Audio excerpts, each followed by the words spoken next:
वाल्मीकि रामायण को सरल किसने किया? लोगों के बीच तक लाने का काम किसने किया? बोले तुलसीदास जी महाराज ने। उन्होंने उन श्लोकों को चौपाइयों के रूप में बदल दिया है। यहाँ सुभाष जी की माता जी बैठी हुई हैं, कितना सुंदर चौपाइयों का गान करती है। तो केकई जी का जो भाव था उसकी सभा में व्याख्या तक नहीं की जा सकती है। एक माता हट पर उतरी आए तो कितनी कठोर हो सकती है। वाल्मीकि रामायण में यहां तक लिखा है महाराज कि दशरथ जी के प्राण केकई जी में बसते थे और केकई जी के प्राण दशरथ जी में बसते थे। लेकिन आज केकई जी इतनी हट पर उतरी आई है कि दशरथ जी केकई जी के सामने प्राण छोड़ रहे हैं, लेकिन केकई जी के ऊपर उसका कोई प्रभाव नहीं पड़ रहा था। बार बार दशरथ कह रहे थे कि देवी मैं जा रहा हूं इस संसार से, एक बार तुम मुझे जी भर कर देखना चाहती हो? एक बार हम उन दिनों को क्या याद कर सकते हैं जो हमने संग में बिताए? एक बार क्या हम उन वचनों को याद कर सकते हैं जो हमने साथ में लिए थे?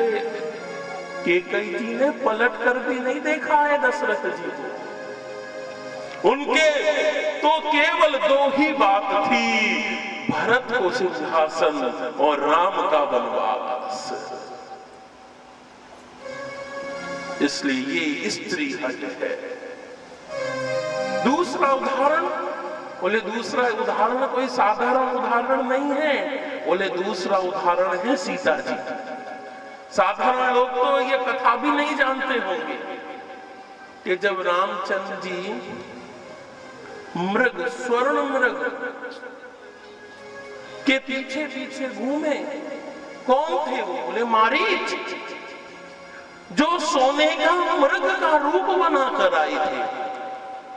सीता जी ने पहला हट किया राम जी से कि मुझे तो वो सोने का हिरण ही चाहिए।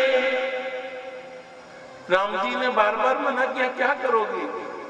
अरे मैं तो जानता हूं कि तुम साक्षात लक्ष्मी हो और केवल स्वर्ण मृग के लिए इतनी तृष्णा। सीता जी ने कहा नहीं, स्वामी चाहिए।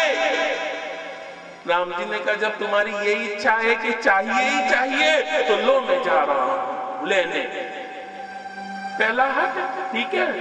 अब दूसरा हट कि मारीच ने भगवान श्री राम की ध्वनि में आवाज लगाई कि हे सीते, हे सीते, हे सीते।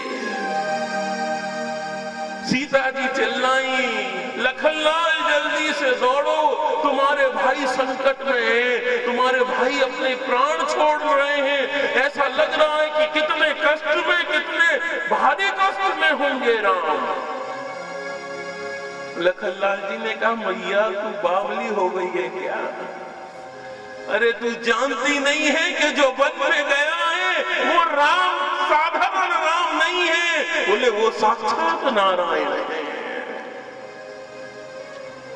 लेकिन आज सीता जी इतनी हट कर बैठी है कि नहीं तुम जाओ, मुझे बड़े भारी अमंगल की सूचना मिल रही है।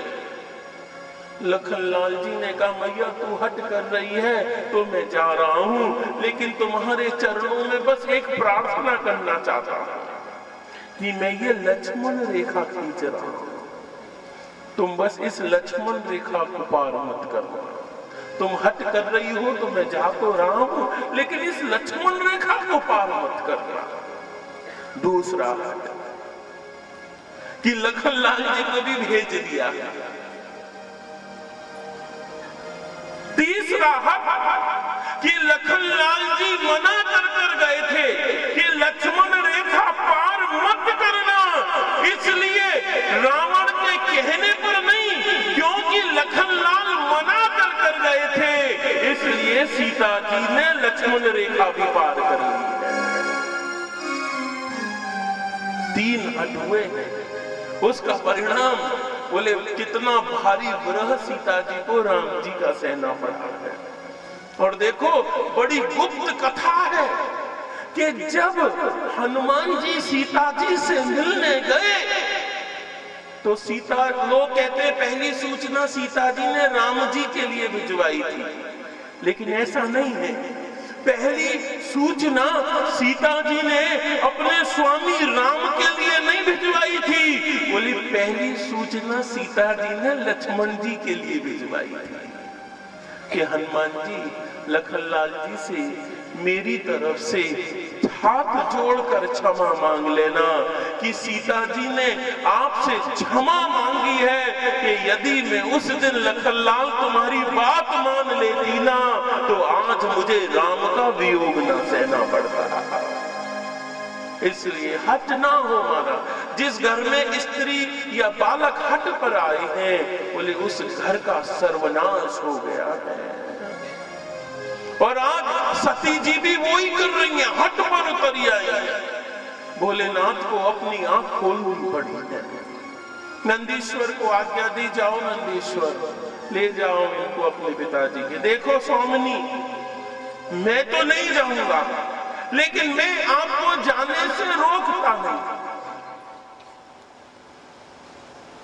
आप जाएं यदि आपको जाना है।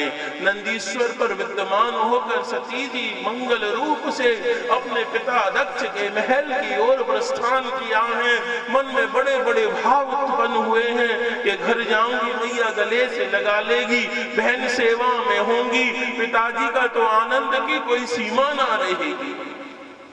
लेकिन जब महल में पहुंची तो सब उल्टा हुआ है।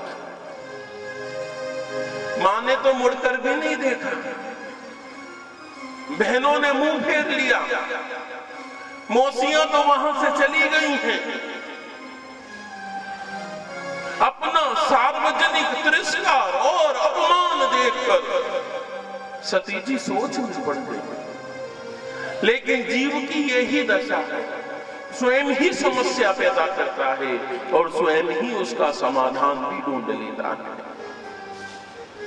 अरे हम कोई माँ से थोड़ी ना मिलने आए हैं, हम कोई बहनों से मिलने थोड़ी ना आए हैं, हम कोई मौसियों से मिलने थोड़ी ना आए, हम कोई कुटुंब से, रिश्तेदार, नातेदार, मित्रों से मिलने थोड़ी ना आए हैं। अरे हम तो खाली यज्ञ के और अपने पिता के मारे आए हैं। बोले पिताजी तो कम से कम आएंगे, पिताजी तो कम से कम हमसे प्रेम करेंगे। और अपूर्व भाव से सती जी